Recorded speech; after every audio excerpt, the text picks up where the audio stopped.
जय माता दी। जय सिया राम।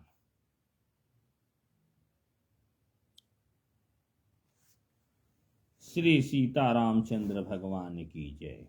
महामाई जगत जननी माँ आदि शक्ति भगवती अम्बा की जय। जय माता दी।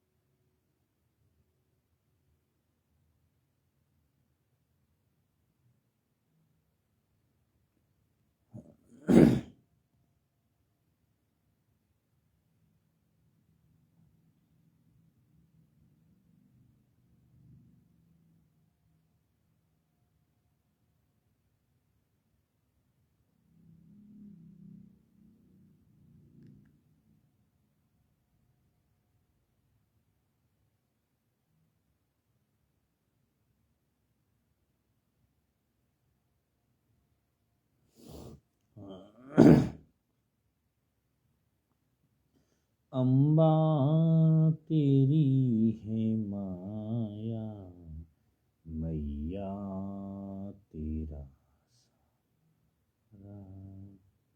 अम्बा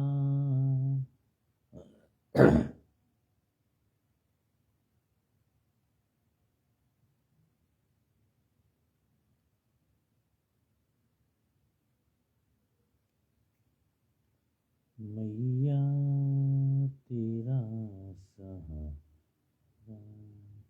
अम्बा तेरा सहारा। मैया तेरा सहारा। अम्बा तेरी है माया, मैया तेरा सहारा। मैया तेरा सहारा।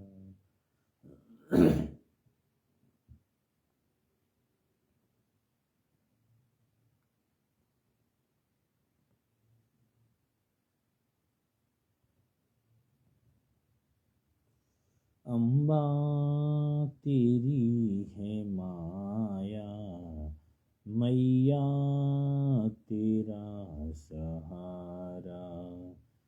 अम्बा तेरी है माया, मैया तेरा सहारा। अम्बा तेरी है माया, मैया तेरा सहारा। अम्बा तेरी है माया, मैया तेरा सहारा। अम्बा तेरी है माया, मैया तेरा सहारा।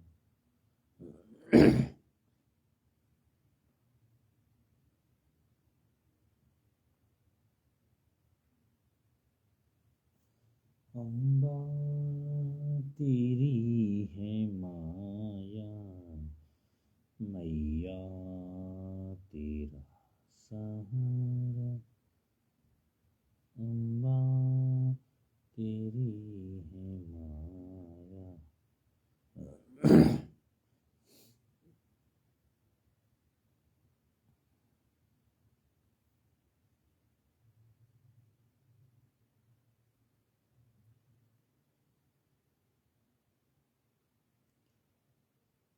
महामाई जगत जननी माँ आदि शक्ति भगवती अम्बा की जय। आइए महामाई जगत जननी जगदम्बा भवानी का स्मरण करते हुए श्री सीतारामचंद्र भगवान की जय, श्री हनुमंत लाल सरकार की जय। आइए श्रीमद् भगवत गीता ज्ञान का पिटारा है। कहा जाता है कि श्रीमद् भगवत गीता का ज्ञान अगर आप अपने जीवन में अगर उतार लेते हैं तो आप इस संसार को एक अच्छे ढंग से एक ज्ञानी की भांति, एक गृहस्थ हो या बैराग हो, किसी भी क्षेत्र में बड़े ही महान ढंग से आप अपनी जीवन को, दिनचर्या को चला सकते हैं। तो आइए श्रीमद् भगवत गीता का ज्ञान का पाठ करें। जय श्री राम।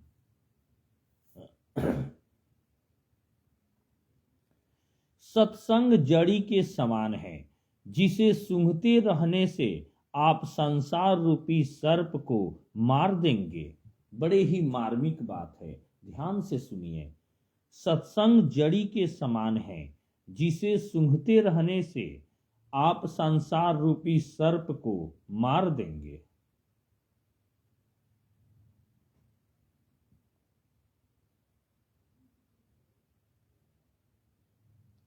श्रीमद् भगवत गीता अध्याय 2 श्लोक 3। कलव्यम मासम गमः पार्थ नैतत्वयुपपद्यते। श्री कृष्ण, हे अर्जुन, नपुंसकता को मत प्राप्त हो, तुझमें यह उचित नहीं जान पड़ती।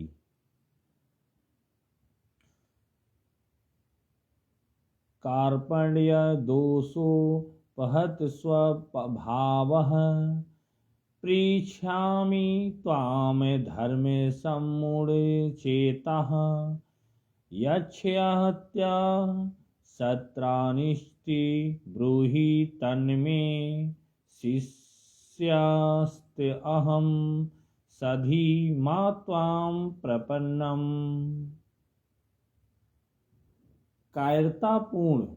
कायरता रूप दोष से उपहत हुए स्वभाव वाला तथा धर्म के विषय में मोहित चित हुआ मैं आपसे पूछता हूँ कि जो साधन निश्चित कल्याण कारक हो वह मेरे लिए कहिए, क्योंकि मैं आपका शिष्य हूँ, इसलिए आपके शरण हुए मुझको शिक्षा दीजिए। श्री कृष्ण बोले, जिनके प्राण चले गए हैं उनके लिए और जिनके प्राण नहीं गए हैं उनके लिए भी पंडित जन शोक नहीं करते।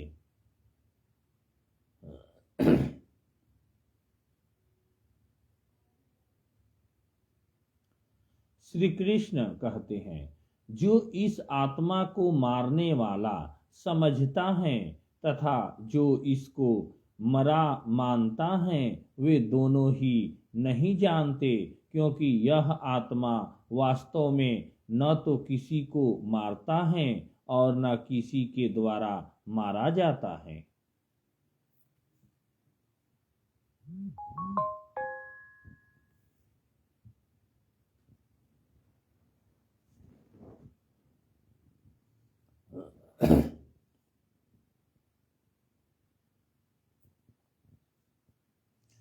श्री कृष्ण कहते हैं, जैसे मनुष्य पुराने वस्त्रों को त्याग कर दूसरे नए वस्त्रों को ग्रहण करता है, वैसे ही जीवात्मा पुराने शरीरों को त्याग कर दूसरे नए शरीरों को प्राप्त होता है।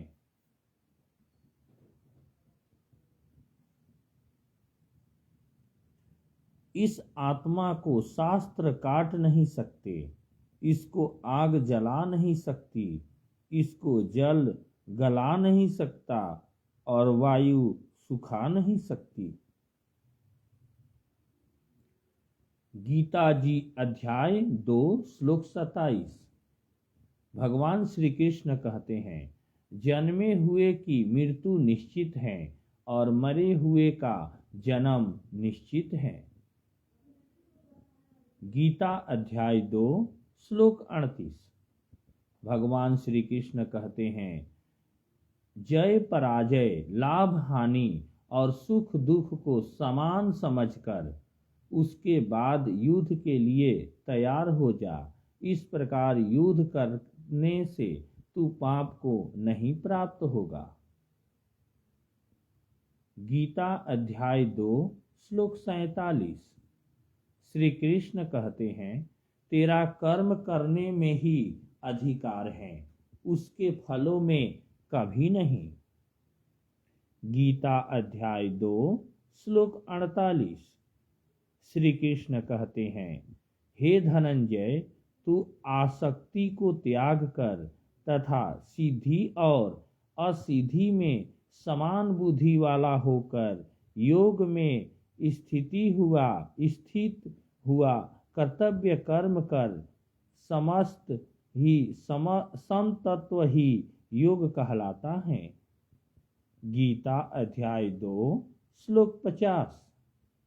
श्री कृष्ण कहते हैं, यह समत्वरूप योग ही कर्मों में कुशलता है, अर्थात कर्म बंधन से छूटने का उपाय है।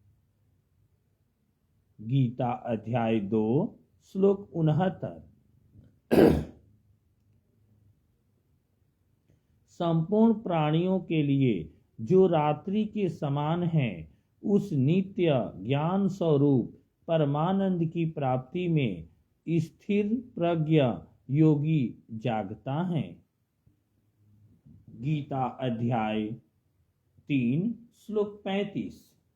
श्री कृष्ण कहते हैं, अपने धर्म में तो मरना भी कल्याणकारक है और दूसरे का धर्म भय को देने वाला है।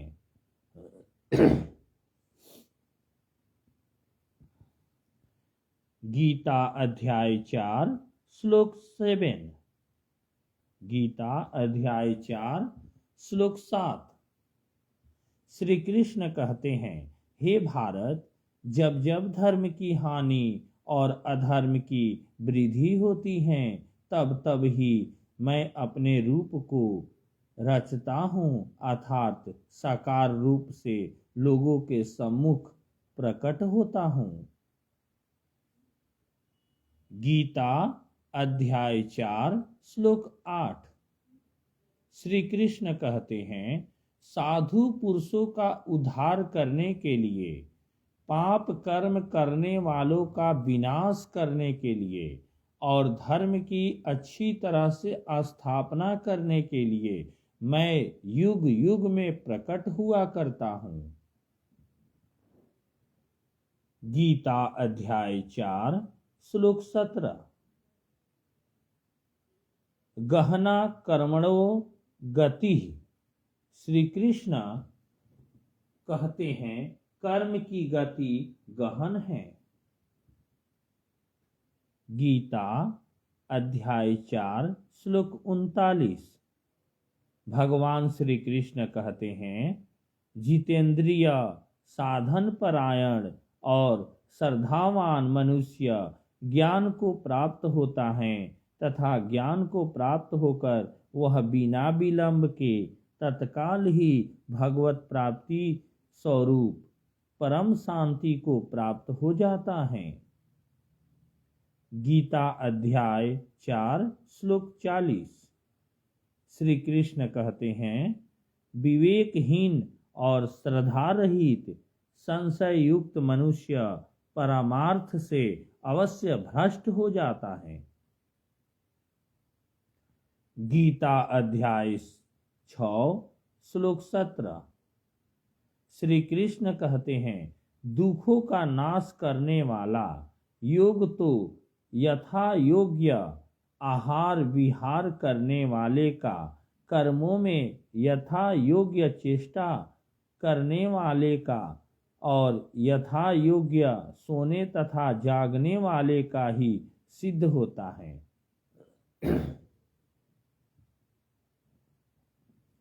गीता अध्याय 6 श्लोक 30। भगवान श्री कृष्ण कहते हैं, जो पुरुष संपूर्ण भूतों में सबके आत्मरूप मुझ वासुदेव को ही व्यापक देखता है और संपूर्ण भूतों को मुझ वासुदेव के अंतर्गत देखता है, उसके लिए मैं अदृश्य नहीं होता और वह मेरे लिए अदृश्य नहीं होता। गीता अध्याय 6 श्लोक 35। भगवान श्री कृष्ण कहते हैं, हे महाबाहो, निसंदेह मन चंचल और कठिनता से बस में होने वाला है, परंतु हे कुंती पुत्र अर्जुन, यह अभ्यास और वैराग्य से बस में होता है। गीता अध्याय 8 श्लोक 5। भगवान श्री कृष्ण कहते हैं, जो पुरुष अंतकाल में भी मुझको ही स्मरण करता हुआ शरीर को त्याग कर जाता है, वह मेरे साक्षात स्वरूप को प्राप्त होता है, इसमें कुछ भी संशय नहीं है। गीता अध्याय 9 श्लोक 22। भगवान श्री कृष्ण कहते हैं, जो अनन्य प्रेमी भक्तजन मुझ परमेश्वर को निरंतर चिंतन करते हुए निष्काम भाव से भजते हैं, उन नित्य निरंतर मेरा चिंतन करने वाले पुरुषों का योगक्षेम मैं स्वयं वहन करता हूँ। गीता अध्याय 9 श्लोक 26। भगवान श्री कृष्ण कहते हैं, जो कोई भक्त मेरे लिए प्रेम से पत्र पुष्प फल जल आदि अर्पण करता है, उस शुद्ध बुद्धि निष्काम प्रेमी भक्त का प्रेम पूर्वक अर्पण किया हुआ वह पत्र पुष्प आदि मैं सगुण रूप से प्रकट होकर प्रीति सहित खाता हूँ। गीता अध्याय 12 श्लोक 12। श्री कृष्ण कहते हैं, मर्म को न जानकर किए हुए अभ्यास से ज्ञान श्रेष्ठ है। ज्ञान से मुझ परमेश्वर के स्वरूप का ध्यान श्रेष्ठ है, और ध्यान से भी सब कर्मों के फल का त्याग श्रेष्ठ है, क्योंकि त्याग से तत्काल ही परम शांति होती है। गीता अध्याय 12 श्लोक 15।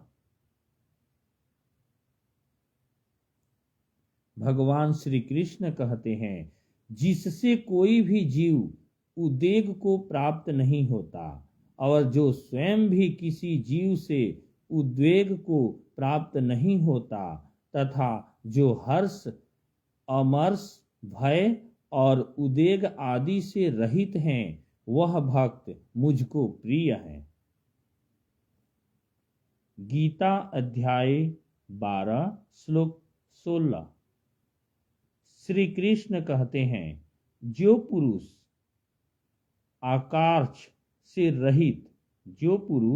आकांक्षा से रहित बाहर भीतर से शुद्ध चतुर पक्षपात से रहित और दुखों से छूटा हुआ है, वह सब आरंभों का त्यागी मेरा भक्त मुझको प्रिय है। गीता अध्याय 12 श्लोक 17।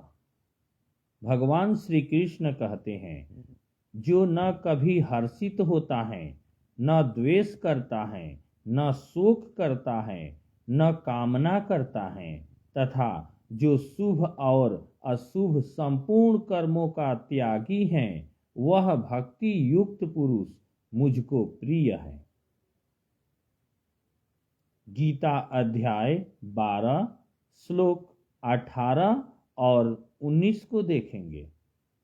भगवान श्री कृष्ण कहते हैं, जो शत्रु मित्र में और मान अपमान में सम है, तथा सर्दी गर्मी और सुख दुख आदि द्वंद्वों में सम हैं और आसक्ति से रहित हैं, जो स्तुति को समान समझने वाला मनशील और जिस किसी प्रकार से भी शरीर का निर्वाह होने में सदा ही संतुष्ट हैं और रहने के स्थान में ममता और आसक्ति से रहित हैं, वह स्थिर बुद्धि भक्तिमान पुरुष मुझको प्रिय है। गीता अध्याय 14 श्लोक 25। भगवान श्री कृष्ण कहते हैं, जो मान और अपमान में सम है, मित्र और शत्रु के पक्ष में भी सम है, एवं संपूर्ण आरंभों में कर्तापन के अभिमान से रहित हैं, वह पुरुष गुणातीत कहा जाता है। गीता अध्याय 15 श्लोक 6। भगवान श्री कृष्ण कहते हैं, जिस परम पद को प्राप्त होकर मनुष्य लौटकर संसार में नहीं आते, उस स्वयं प्रकाश परम पद को न सूर्य प्रकाशित कर सकता है, न चंद्रमा और न अग्नि ही वही मेरा परम धाम है। गीता अध्याय 17 श्लोक 28। भगवान श्री कृष्ण कहते हैं, हे अर्जुन, बिना श्रद्धा के किया हुआ हवन, दिया हुआ दान एवं तपा हुआ तप और जो कुछ भी किया हुआ शुभ कर्म है, वह समस्त असत इस प्रकार कहा जाता है, इसलिए वह न तो इस लोक में लाभदायक है और न मरने के बाद ही। गीता अध्याय 18 श्लोक 48। भगवान श्री कृष्ण कहते हैं, हे कुंती पुत्र, दोष युक्त होने पर भी सहज कर्म को नहीं त्यागना चाहिए, क्योंकि धुएं में अग्नि की भांति सभी कर्म किसी न किसी दोष से युक्त हैं। गीता अध्याय 18 श्लोक 66। भगवान श्री कृष्ण कहते हैं, संपूर्ण धर्मों को अर्थात संपूर्ण कर्तव्य कर्मों को मुझ में त्याग कर सर्वधर्म परित्याज्य मामेकं शरणं व्रज, अहम त्वा सर्व पापेभ्यो मोक्षयिष्यामि मा शुचः। भगवान श्री कृष्ण कहते हैं, संपूर्ण धर्मों को अर्थात संपूर्ण कर्तव्य कर्मों को मुझ में त्याग कर तू केवल एक मुझ सर्वशक्तिमान सर्वाधार परमेश्वर की ही शरण में आ जा, मैं तुझे संपूर्ण पापों से मुक्त कर दूंगा, तू शोक मत कर। श्रीमद् भगवत गीता के इस 18 अध्याय के 66 जो श्लोक हैं, इसका तात्पर्य है, इसका भावार्थ है कि भगवान के विभिन्न रूपों में ईश्वर एक है, सबको पता है, तत्व एक ही है, और वह भगवान के जो विभिन्न प्रकार के जो लीलामय रूप है, जैसे भगवान श्री राम, माता दुर्गा, भगवान भोलेनाथ, हनुमान जी, गणेश जी, या भगवान के जितने भी रूप हैं, उस सभी रूपों में किसी एक रूप को जो श्रद्धावान व्यक्ति अपने दिल में बसाकर और मेहनत से लग्न से भक्ति करता है, सत भक्ति करता है, उसे इस अध्याय के अनुसार भगवान का तात्पर्य है। भगवान ने इस अध्याय के माध्यम से ये कहना चाहते हैं कि भगवान के विभिन्न रूपों में किसी एक रूप का अपने खूब अच्छे ढंग से मेहनत लगन से भक्ति करनी चाहिए और अच्छे कर्म करनी चाहिए, तो आपको परम मुक्ति परम धाम में आप जाएंगे।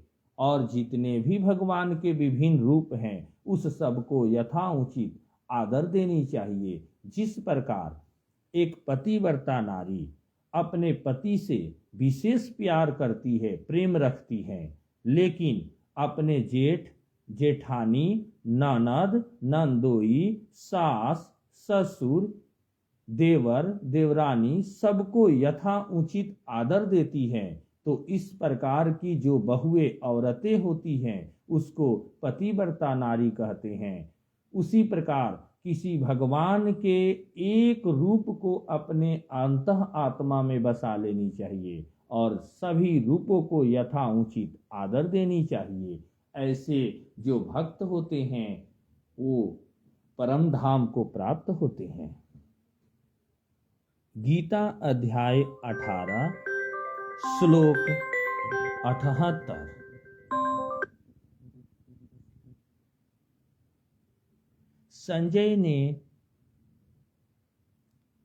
संजय उवाच, हे राजन, जहाँ योगेश्वर भगवान श्री कृष्ण हैं और जहाँ गांडीव धनुषधारी अर्जुन हैं, वहीं पर श्री विजय, विभूति और अचल नीति है, ऐसा मेरा मत है। जननी जनक बंधु सुत दारा, तनु धनु भवन सुहदु परिवारा, सब कर ममता ताग बटोरी, मम पद मनहि बांधी बर डोरी। श्री रामचरित मानस के एक प्रसंग में प्रभु श्री राम विभीषण जी को समझाते हुए कहते हैं कि माता पिता, भाई पुत्र, पति पत्नी, शरीर, धन, मकान, यार दोस्त एवं कुटुंबीजन, इन सब के ममता के धागे बंट कर गूथ कर उस डोरी को मेरे चरणों में लगा दो, अर्थात इन सब के प्रति कर्तव्य पालन करते हुए मन मेरे चरणों में लगा रहे। इसका तात्पर्य है कि सभी के प्रति अपने कर्तव्यों का पालन करते हुए प्यार केवल भगवान से करें, क्योंकि सच्चा प्यार केवल उसी के चरणों से ही प्राप्त होगा जिसमें किसी भी प्रकार के धोखे की निमिष मात्र भी आशंका नहीं रहेगी।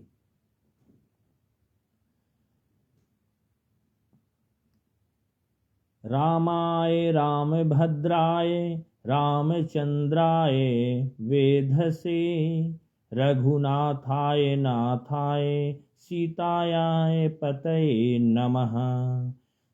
श्री राम, श्री रामचंद्र, श्री रामचंद्र, श्री रामभद्र, विधाता स्वरूप श्री रघुनाथ, ऐसे जिनके नाम हैं, उन सीता जी के स्वामी श्री रामचंद्र जी का मैं वंदन करता हूँ।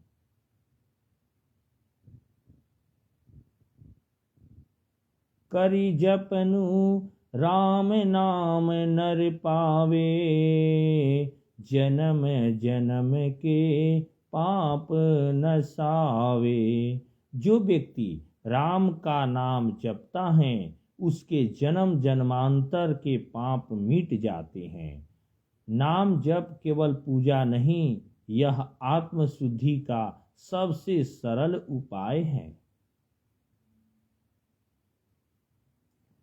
मनोजवं मारुततुल्य वेगं, जितेन्द्रियं बुद्धिं तां वरिष्ठं, वातात्मजं वानर यूथ मुख्यम श्रीरामदूतम शरणं प्रपद्ये।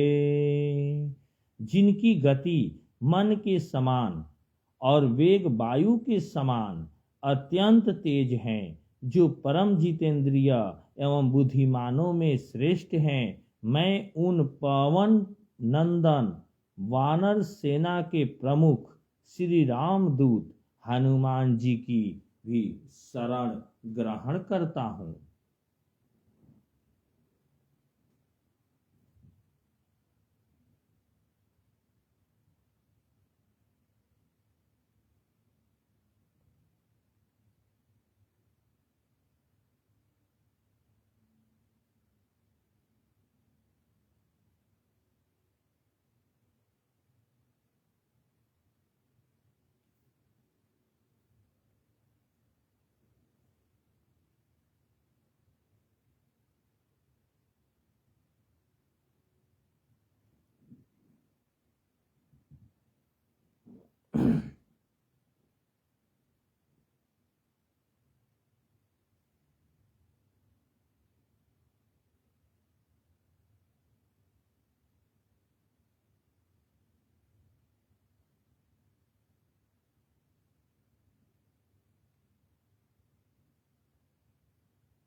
जब तक दूसरों की थाली में झांकते रहोगे, अपने हिस्से की रोटी भी ठंडी हो जाएगी।